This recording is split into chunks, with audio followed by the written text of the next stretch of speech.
Buenas tardes, chicos y chicas de la trinchera. Bienvenidos un viernes más al sexto episodio de la segunda temporada. Bienvenido, Bruno, ¿cómo estás? Muy bien. Bienvenido, Andrés. ¿Qué tal estás, amigo? Muy bien, Enrique. Muchísimas gracias por venir. Y bueno, Andrés es una de las personas que lleva una carrera profesional de muchísimos años de experiencia en el mundo de los datos. Y creíamos que era la persona adecuada para tratar el tema que nos trae hoy aquí, ¿vale? Que es conectando el futuro, los datos en proyectos con tecnología IoT. Pues nada, Andrés, preséntate un poquito más y entramos ya en harina, ¿vale? Saludos a todos. Mi nombre es Andrés Alonso, soy Data Product Owner en Malbox.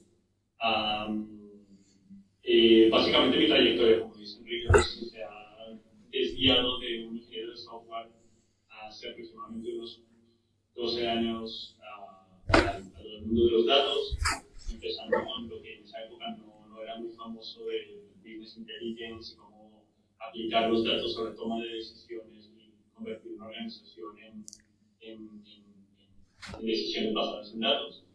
Y todo lo ha llevado a diferentes evoluciones en uso profesional, desde un data engineer hasta ahora que soy productor. Esto es en breve el resumen de mi trayectoria. Ya hablaremos un poco más, sin duda. Muy bien. Oye, pues entrando un poco en harina, vamos a hablar de esto, que IoT, que significa Internet de las Cosas. Y bueno, a mí sí que me gustaría, yo supongo que la mayoría de la audiencia estará familiarizada, pero sí que me gustaría que nos dieras tú una definición tuya de para ti el IoT qué es. Y luego sí que me gustaría empezar ya a partir de la definición que des, que también nos expliques dentro del mundo que trabajabas con los datos, este Internet de las Cosas, cómo converge con el Business Intelligence de toda la vida, cómo se utilizan los datos de allí, qué es lo que se hace con eso. Bueno, pues, a ver, su nombre lo dice bastante claro, pero se nos hace poco imaginable el potencial que hay detrás de lo que es el Internet de las Cosas.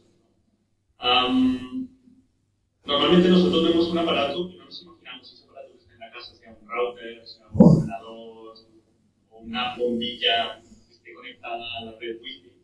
Y nos imaginamos simplemente un dispositivo que se enciende y se apaga cuando le das un comando. Detrás de esos aparatos hay un inimaginable mundo de sensores, detalles, dispositivos y elementos tanto de hardware como de software que emiten información de una manera que sea periódica o ante algún cambio, que simplemente poder monitorizar ese elemento en cada unidad de tiempo, ¿no? Poder asumir, aprovechar esa información para llevar a la toma de decisiones en cuanto a dispositivos, empresas, personas, gestión, organización de cualquier tipo de organización o de equipo, ¿no? ¿Qué cambio ha habido desde un Business Intelligence antiguo al IoT actual, ¿no? Anteriormente, los datos que manejábamos, movíamos y analizábamos, y sobre los cuales nos tomábamos las decisiones, se basaban en una serie de transacciones bastante puntuales y bastante, ¿cómo decirlo?, atómicas, ¿no? Se compra un jersey, se compra un disco, se compra un elemento, se hace un tipo de transacción y se registra en una base de datos. Hasta hace aproximadamente unos 10 o 15 años, este era el tipo de comportamiento de los datos que podíamos analizar. Por lo tanto, el cómo tomábamos ese comportamiento, esas compras o esas transacciones en una base de datos relacional, era la mejor información que podíamos obtener de lo que los clientes o los usuarios hacían o como palabras que ellos utilizaban de nuestros productos. La cantidad de datos no estamos muy cerca de la cantidad de información que ahora procesamos cuando cada uno de los dispositivos que están conectados a la red genera en cada momento datos. Por ponerles un ejemplo de la diferencia.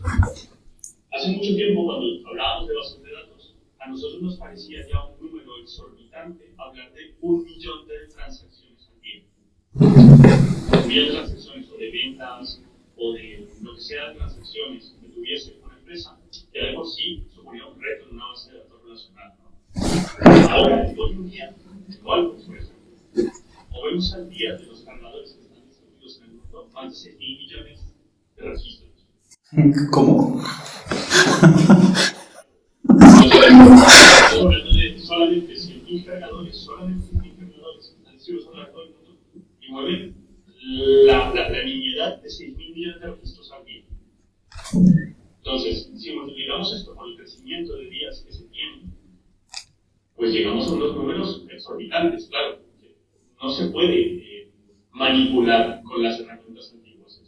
Entonces, ha habido una revolución en cuanto a eso. Entonces, ha salido el Big Data y han salido las distintas herramientas, la Lake, el Lakehouse, que nos permiten atacar toda esa cantidad ingente de datos para poder entender comportamientos y poder llegar inclusive a elementos como predecir un futuro comportamiento erróneo o anómalo no esperado, o que por lo menos podamos anticiparnos y reducir el tiempo de falla de un producto.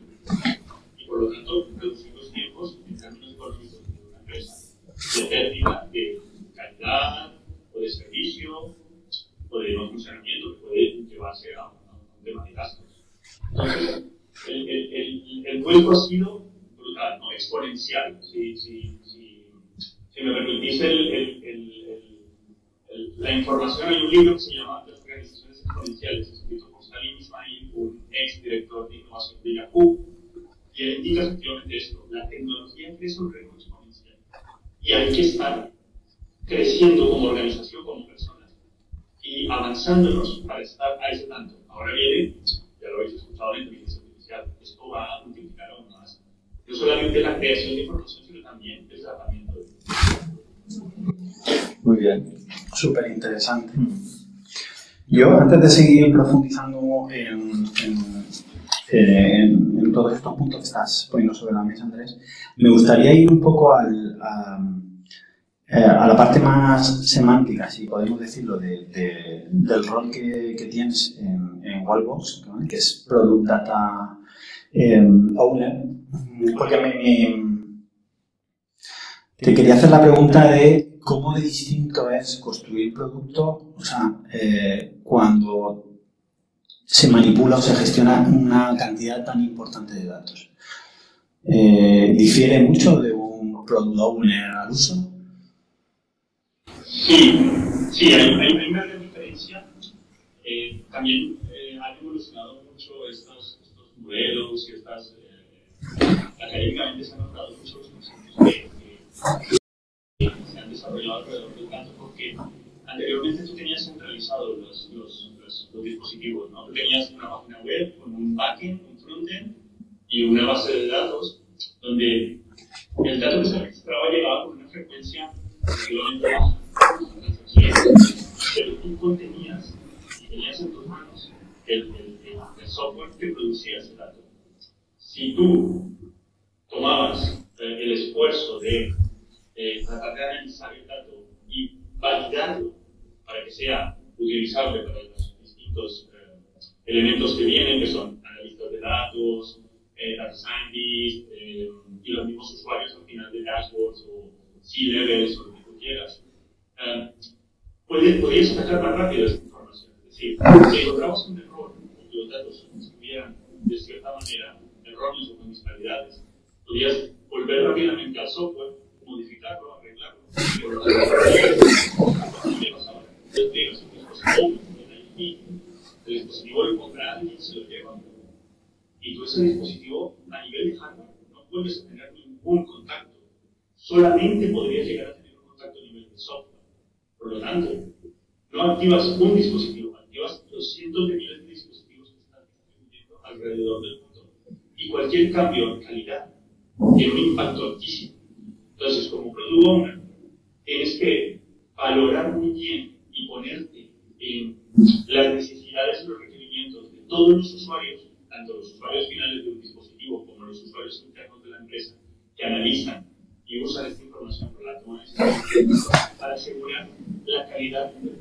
de producto, estamos hablando del dato como producto.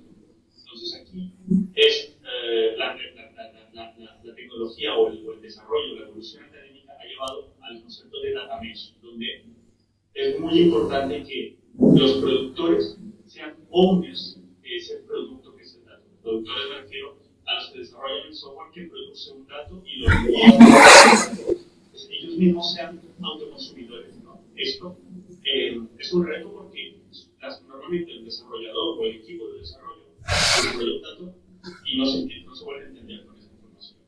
Pero si tú los llegas a convencer y los llegas a traer a tu equipo de análisis de datos, les explicas por qué es importante que el producto dato sea de alta calidad, fiabilidad, estabilidad y que tenga los contenidos que necesitas para luego tratarlo.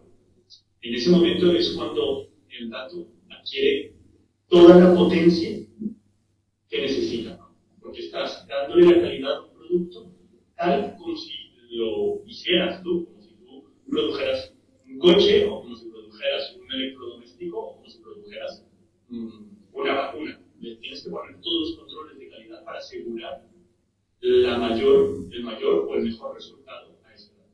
Entonces, en este momento es cuando el Data Product Owner tiene que entrar y hacerle ver a todos los distintos estamentos, a todos los distintos equipos y todos los puntos donde viaja el dato desde que nace hasta que se explota y poner en consenso toda esta valoración y todo este tratamiento del dato. Jolín, qué interesante, tío. La verdad es que me has hecho reflexionar y efectivamente no llegamos a entender bien, dependiendo en qué industria, las repercusiones que tiene, pues eso, poner en el mercado una serie de productos y garantizar durante todo el ciclo de vida que pues, el desarrollo del software, todos los datos que vas a ir tomando, sigan siendo importantes para la solución. Sí, pero además de ese reto o de esa, no sé si decirlo dificultad o simplemente de ese desafío que pone el IoT encima de la mesa, a mí también se me está ocurriendo que hay otra dificultad en el tiempo que toma analizar y procesar los datos. Porque en el Business Intelligence tradicional, pues dado a que las cosas cambiaban un poco más lentas, pues una cosa que se solía hacer es se solían sacar los típicos informes en PDF, que una vez a la semana los llevabas a un comité, se analizaban y las personas tomaban decisiones. Luego habían pues, datos que se analizaban con carácter trimestral, es decir, todo iba con un tiempo tal. Ahora, si tú me estás diciendo que ese volumen de transacciones se multiplica perfectamente por 100, eso quiere decir que tomar decisiones tan lentas hace que las decisiones las acabas de tomar y se toman obsoletas. Entonces, me gustaría un poco que nos explicaras cómo se resuelve este reto de tener que tomar las decisiones más rápidamente. En el aspecto industrial, se está aplicando últimamente muchas tecnologías y se lleva cada vez más. También toma mucho del desarrollo del software. El desarrollo del software hemos visto la evolución de los monolitos a los microservicios y ahora estamos migrando a los eventos. El evento, como tal, es la unidad también atómica a nivel de datos que se tiene que valorar y se tiene que dar la mayor calidad a estos eventos.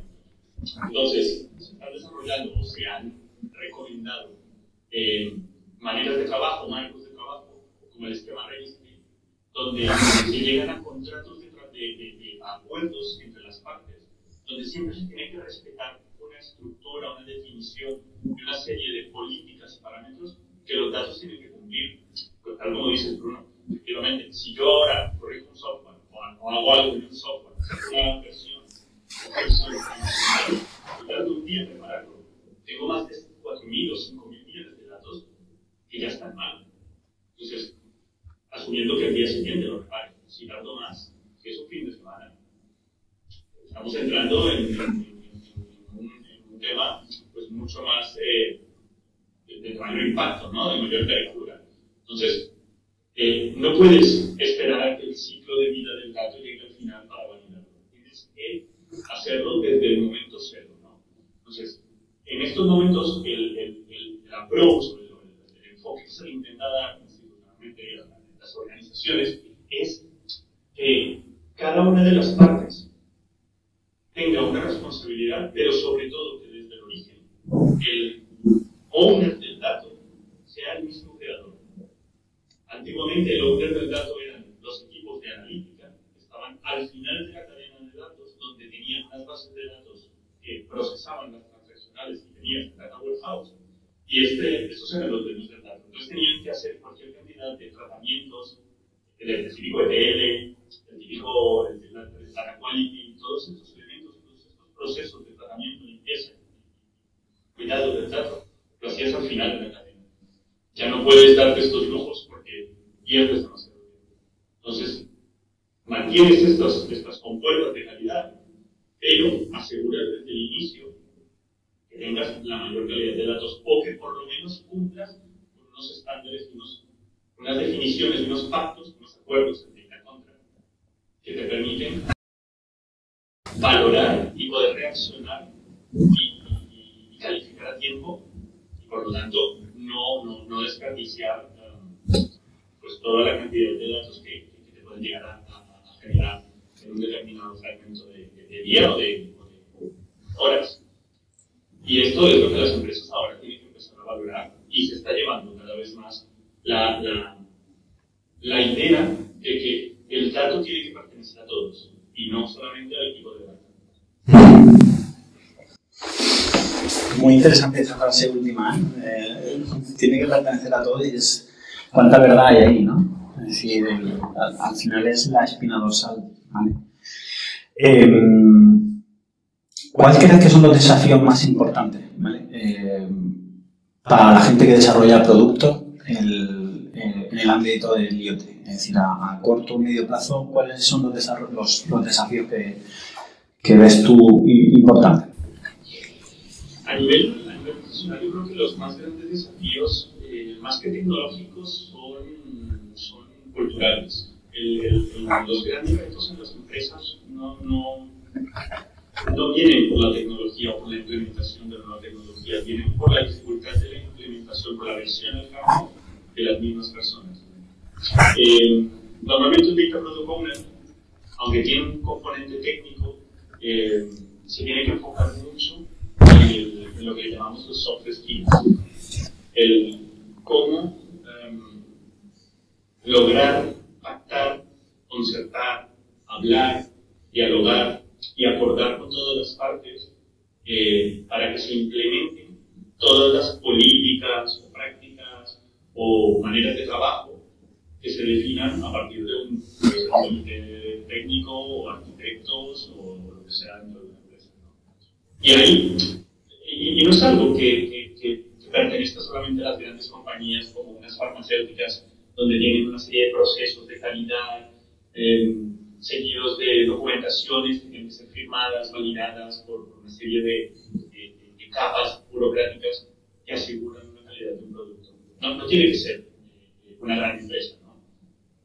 Puede ser una startup, puede ser una pequeña empresa, pero que desde su núcleo, desde su inicio, desde su nacimiento, tenga este concepto aplicado.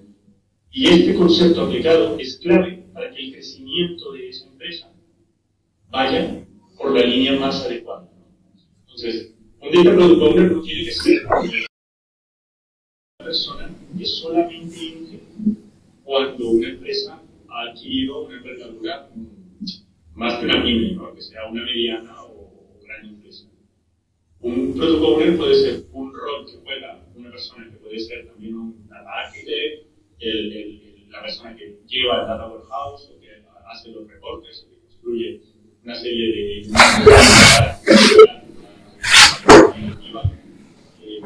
y que asegure que todos los datos son, efectivamente, como lo mencionaste, Enrique, antes, son responsabilidad de todos y por lo tanto todos tenemos que cuidar de ellos.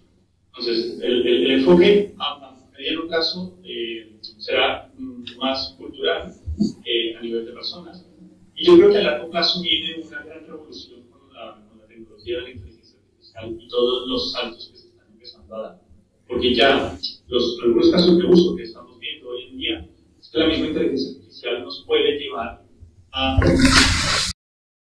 validar, mejorar y depurar esos datos y esos protocolos sobre los cuales se construyen los datos. Entonces, y estamos solamente viendo la punta del iceberg. Faltan años de desarrollo, grandes revoluciones. Y yo pienso que esto va a ser uno de los mayores retos, ¿no?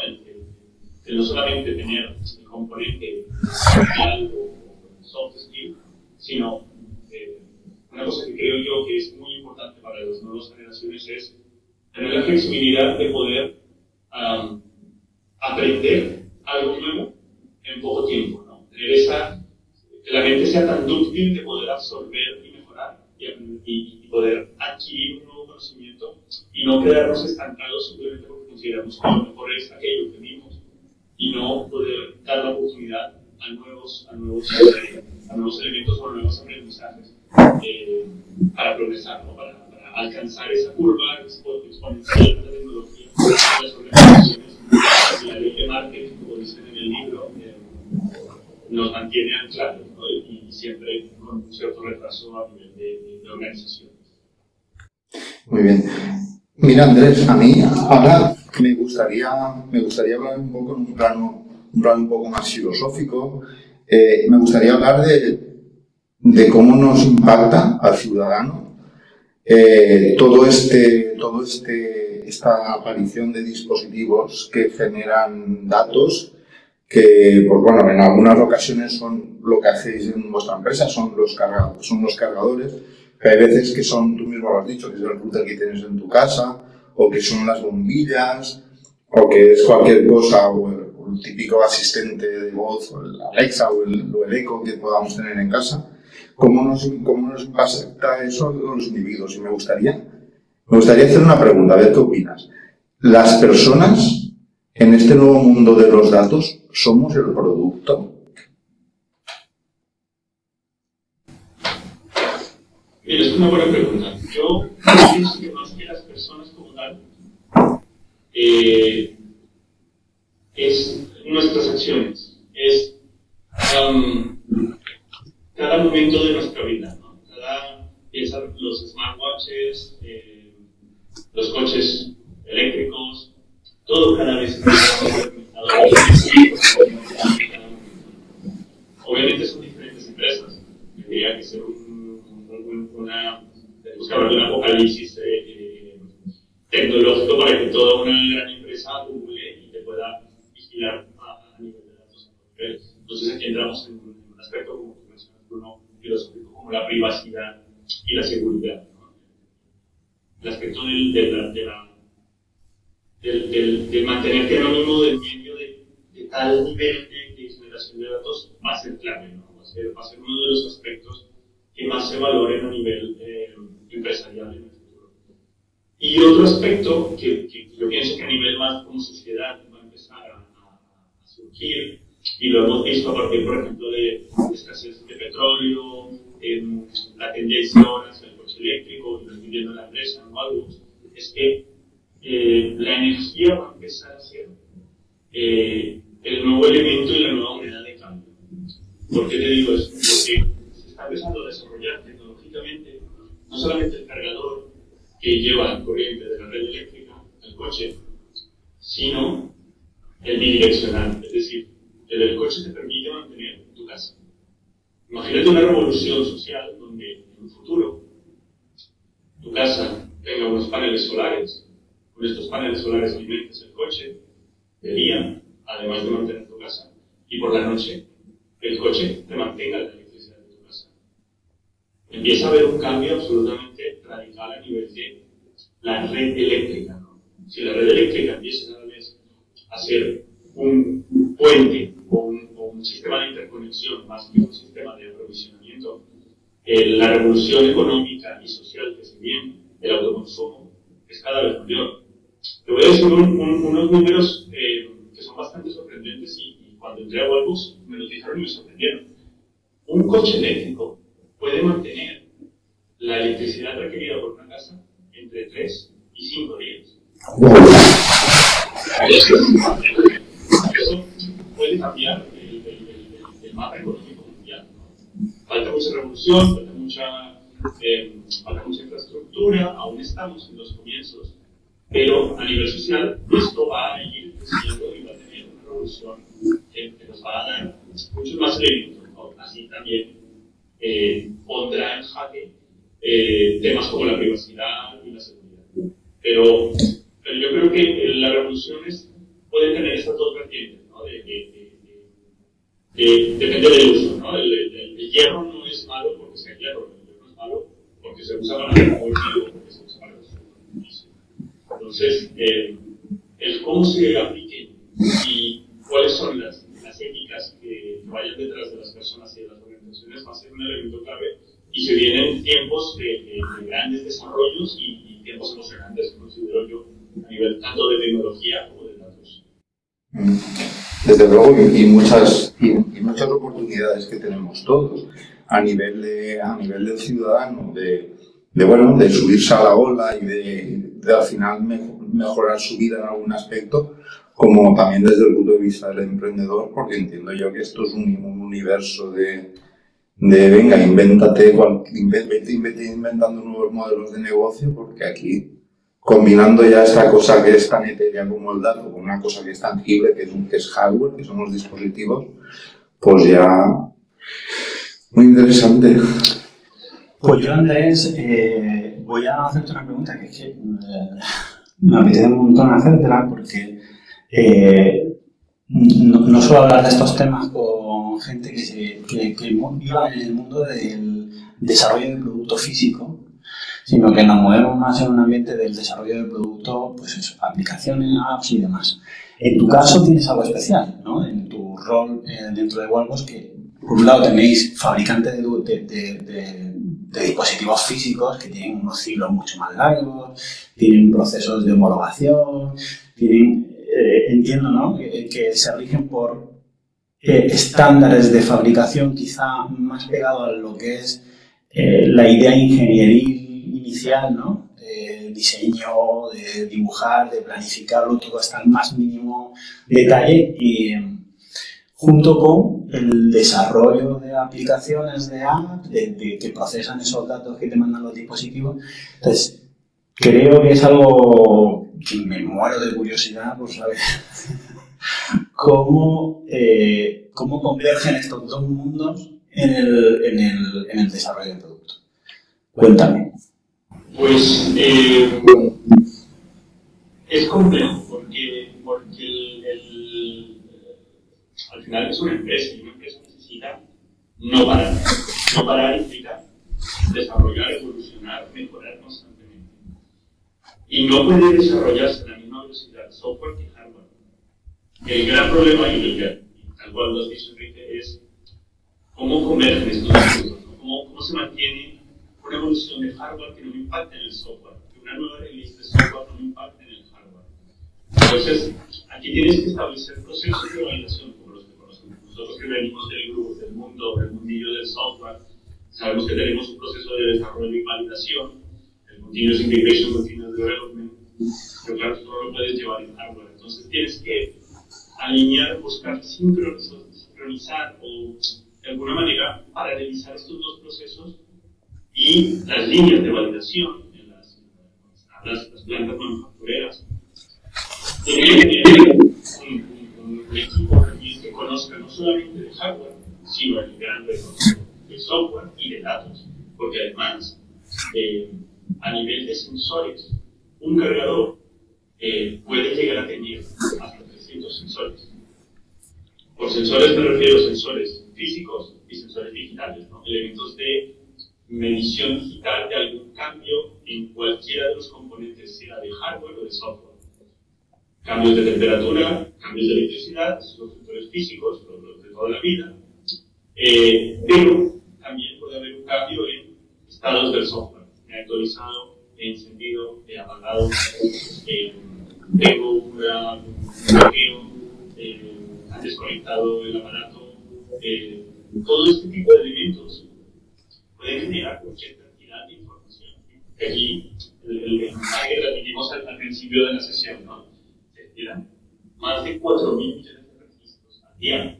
Entonces, claro, sincronizar estos dos procesos no es fácil. Ahora, es, como lo mencionamos antes, es un tema cultural, ¿no?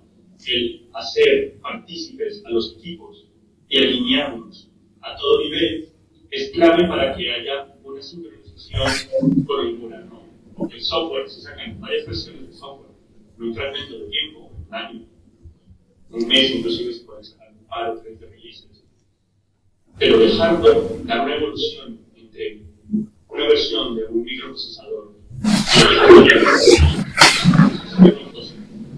pero tiene que mantenerse toda la sincronización y todo digamos, la reserva de poder yo trabajar a nivel de software y no dañar un cargador que está ya instalado, donde un cliente o un cargador público que está atendiendo muchos clientes al día y que una release de software tenga ese impacto. Entonces, la retroactividad y la validación a nivel de retroactividad del software es clave.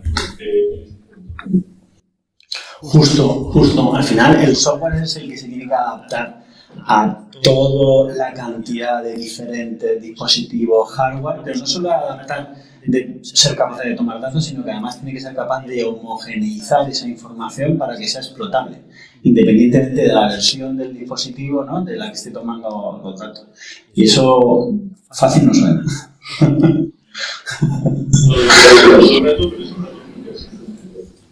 Desde luego. Pues vamos a ir ya pasando a fases de cierre, Andrés. Nos podríamos echar toda la tarde, ¿verdad? Pero vamos a empezar ya con el cierre, ¿no, Bruno? Sí. Mira, como el mundo este es muy interesante, a mí me gusta, bueno, creo que a todos nos gustaría saber, un profesional del dato y un profesional como tú, ¿cómo se mantiene al día? ¿Qué fuentes de información utilizas? Si nos pudieras citar, pues, 3 fuentes que te nutren a ti de conocimiento y con las que estás actualizado, te lo agradeceríamos un montón. Sí, en realidad, bueno, siempre está la academia. Los másteres, prácticamente, de esta manera, les cuesta mantenerse en día porque es un mundo que se revoluciona demasiado y cambia de la noche a la mañana. Pero hay una gran calidad, sobre todo en España y en países de Latinoamérica, hay una gran calidad de profesionales en el área educativa. Ahora, a nivel de redes sociales o de información, o de webs o de blogs, bueno, sigo mucho a un escritor que se llama Kiko Llaneras, que ha escrito un libro muy interesante que se llama Piensa Claro, lo recomiendo, por cierto. Hace poco lo recomendamos también en este podcast. Sí, es genial. Y sus artículos que escribe también en El País, sus artículos son muy buenos, pero el libro que ha publicado también un gran componente de entender los datos, ¿no? Y de no solamente leerlos, sino poder digerirlos. Es clave de digerirlos desde el punto de vista de cuando entras, retomas y empiezas a descomponer la matemática, echas en falta esto lo recuerdo de la universidad, pero lo tengo un poco oxidado, ¿no? Venga, vamos a desoxidarnos en este aspecto. Y creo que en general, no solamente los perfiles de software de datos, la gente debería autoinstruirse en este aspecto. Creo que es un elemento clave, no es como las finanzas, deberíamos autoenseñarnos finanzas para mejorar todo nuestro aspecto económico personal, ¿no?, y familiar. Pues asimismo también, a nivel de matemáticas y estadística, creo que entender los datos y poder dar una comprensión y dar una interpretación adecuada es clave. También está el grupo Club Serio, es un grupo interesante, porque es un ejemplo y tienen algunos cursos de data governance, de data quality. Son procesos que nos enseñan cómo plantear una estrategia de datos dentro de una compañía para convertirla en realmente una organización que toma decisiones basadas en datos. Aparte de esto, bueno, están los libros muy clásicos, ya que habéis mencionado el equipo de Leonidas y esto. Hay un gran libro que para mí es un poco el Antiguo Testamento, por decirlo así, de los datos, que se llama The Signal and the Noise.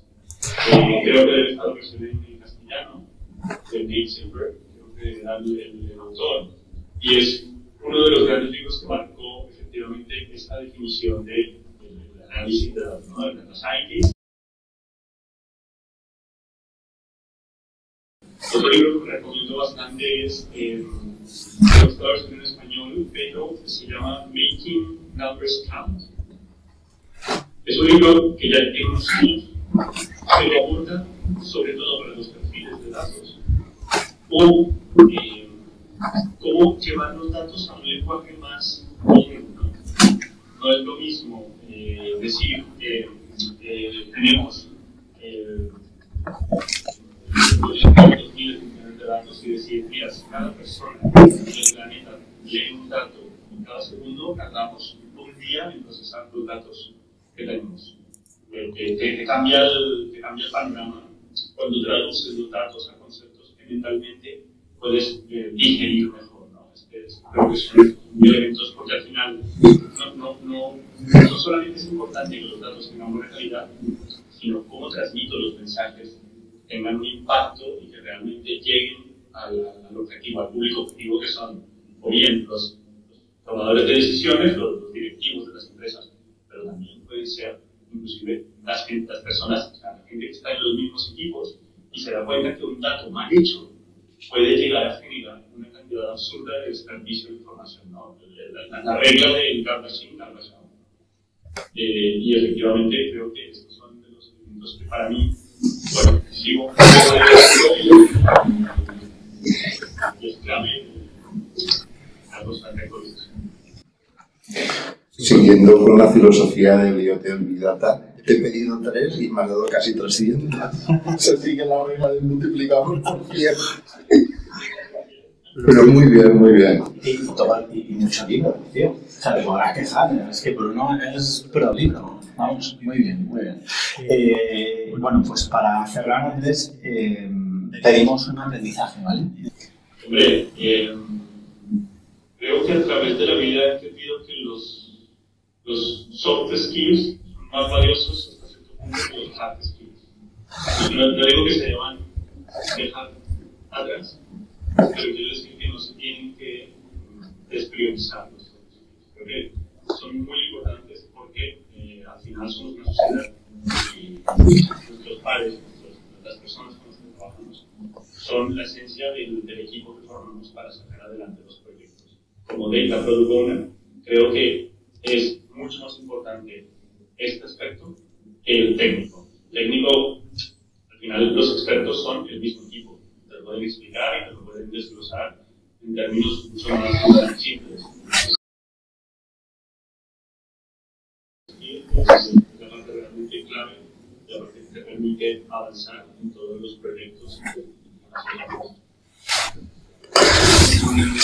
Mira, una cosa que viene también de lo que comentas de Bruno, que les gustan los libros, a mí también me gusta mucho, la curiosidad, ¿no? Este espíritu ánimo de aprender, ¿no? Siempre con el gusanillo de, bueno, que tú también eres muy así, ¿no? Venga, yo quiero explorar esto, ¿qué pasa por aquí? ¿Qué hay allí? Hago preguntas y busco las respuestas. Esto es uno de los grandes valores que creo que es importante para, o que le habría yo dicho al Andrés de hace 15 años, ¿no? Y bueno, siempre hay que ser flexible. La tecnología va a evolucionar. Esto es algo imparable. O te adaptas y otras. Creo que es importante, y este es el libro que mencioné de Salim Ismail, el de Organizaciones Exponenciales, es un libro clave que también me he recomendado y ha sido un elemento que ha dado juego a muchas reflexiones, ¿no? Sobre todo, lo he encontrado mucho más sensato o mucho más aplicado a la revolución que ha dado ChatGPT y la tecnología de la inteligencia artificial. Estamos cumpliendo un año del lanzamiento más o menos oficial de ChatGPT y es un boom, ¿no? Y esto va a ir, creo yo, a más. Correcto. Bueno, pues Andrés, que sepas que bueno, necesito 3 meses para leerme todas las referencias. Llevo unos cuantos libros de atrezo, ¿vale? Pero prometo. Una de las cosas buenas es que estoy aprendiendo un montón, ¿vale? Lo malo es que no tengo tiempo para leer todas las referencias que nos pasáis. Bueno, pues hemos llegado al final. Agradecerte, como no podía ser de otra manera, Andrés, tu tiempo, tu generosidad, el ambiente tan distendido y con la humildad con la que nos has contado toda esta parte tan apasionante de los datos de tu mundo. Y bueno, y a los que estáis ahí siguiéndonos, pues muchas gracias por seguirnos un viernes más y nos vemos en la siguiente. Gracias, Andrés. Bruno, a todos. Venga, hasta luego y muchas gracias.